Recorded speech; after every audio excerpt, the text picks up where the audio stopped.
I've attended a lot of shop tournaments lately for the Palworld TCG, so I was able to compile a list of the most common questions that I've gotten asked about rulings for the game, some of the most common mistakes I've seen other players make in their games, so that I can address them in this video and make sure you don't make the same mistakes in your games. Let's get the easy ones out of the way. Lucky pals. So if you find a lucky pal on the top of your deck during a damage check, stop checking. Everything that you've checked already goes to the graveyard and you take no damage. Your life total does not change if you find a lucky pal during damage check, no matter what. Base limits. There is no limit to the amount of gears or structures you can have in your deck.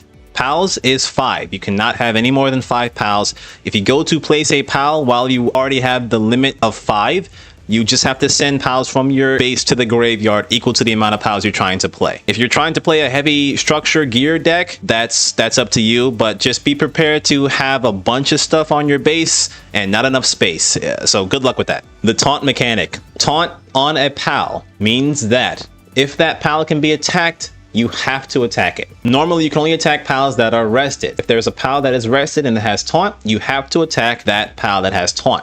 Even if you have multiple pals that have taunt on your board, you can attack any of those pals that have taunt. They don't cancel each other out. If a pal that has taunt is standing, you cannot normally attack that pal. Therefore, taunt will not work. It will not matter in this scenario. However, they can still use that taunt pal to block an incoming attack.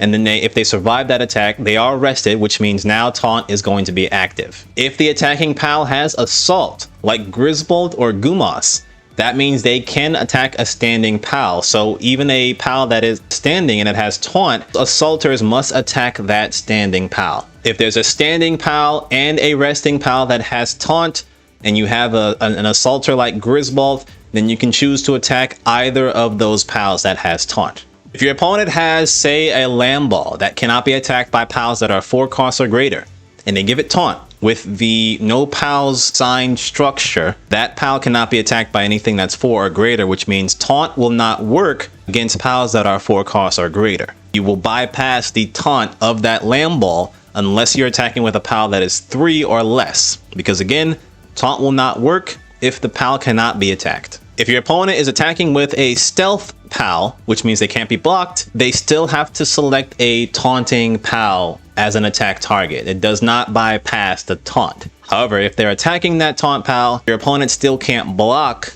the attack with a blocker because they have stealth, but they still have to select the taunter as an attack target because taunting is not the same as blocking. Speaking of blocking, pals that are standing can always block an incoming attack from a pal. No matter if they're attacking another pal, they're attacking a structure, or they're attacking your life directly. When you block an attack with a pal, your blocking pal is now dealing combat to the attacking pal.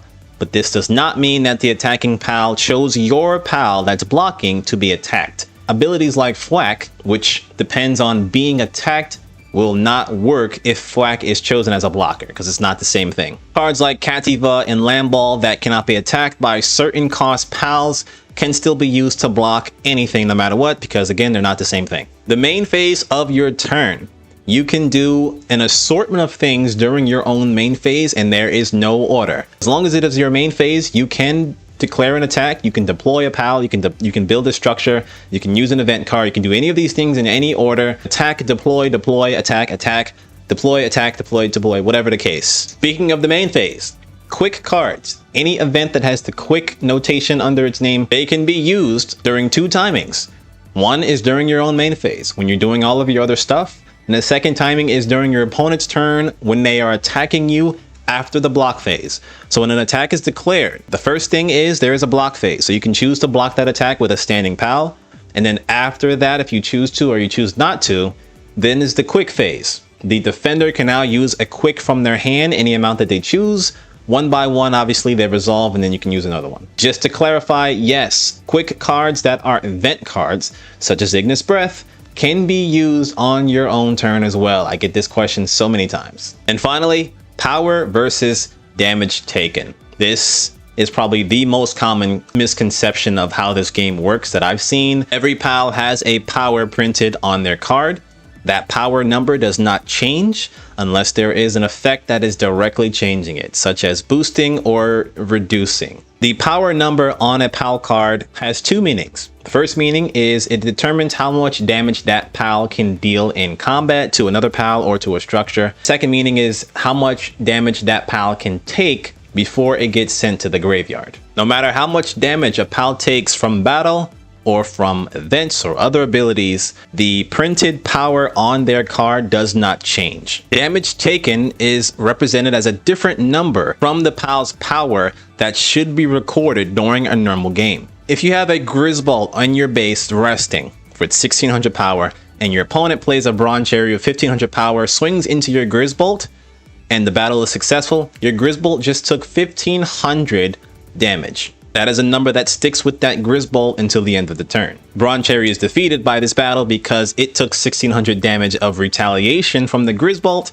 and that 1600 is greater than the power of Bronze Cherry, which is only 1500. If later in that same turn, your opponent attacks your Grisbolt with a Land Ball, which is only 300 power, and that battle commences, both of those PALs are going to be defeated. A lot of players will think that because the Grisbolt took 1500 damage, then its power number on the card is reduced by 1500. That's not how this game works. Damage taken and power are completely different. That 1500 damage just means that Grisbolt has taken 1500 of its 1600 durability. If at any point in time, if a PAL has taken damage equal to their printed power or their current power, I should say, then that PAL is defeated. Taking damage does not ever mean that the power that that PAL can attack with or retaliate with has been reduced. Now, in this same scenario, let's say Land Ball is going to attack your Grisbolt and you play a quick from your hand, Stone Blast.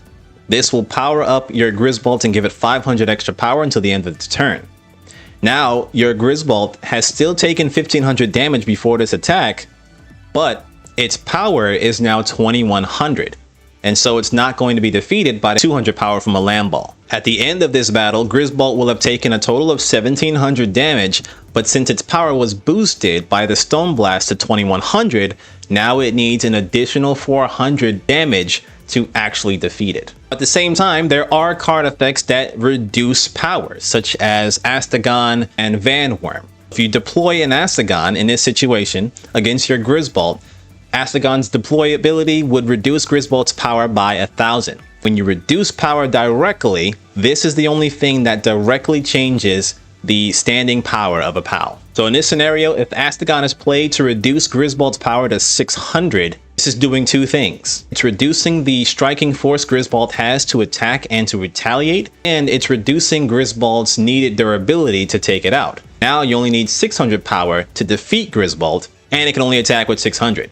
So if Bronze Cherry swings into Grisbolt now, Grisbolt's going to be defeated. Bronze Cherry is only going to take 600 damage, and it's not enough to take him out, so it's going to survive. Don't let this mistake get the best of you. That's everything that I wanted to clarify, my friends. Enjoy your shop tournaments. August is almost over, so if you haven't joined a grand release tournament by now, there might be one in your area. Check the Bushy Navi so that you don't miss it. I've been Professor Nico. Thanks for watching. Class dismissed.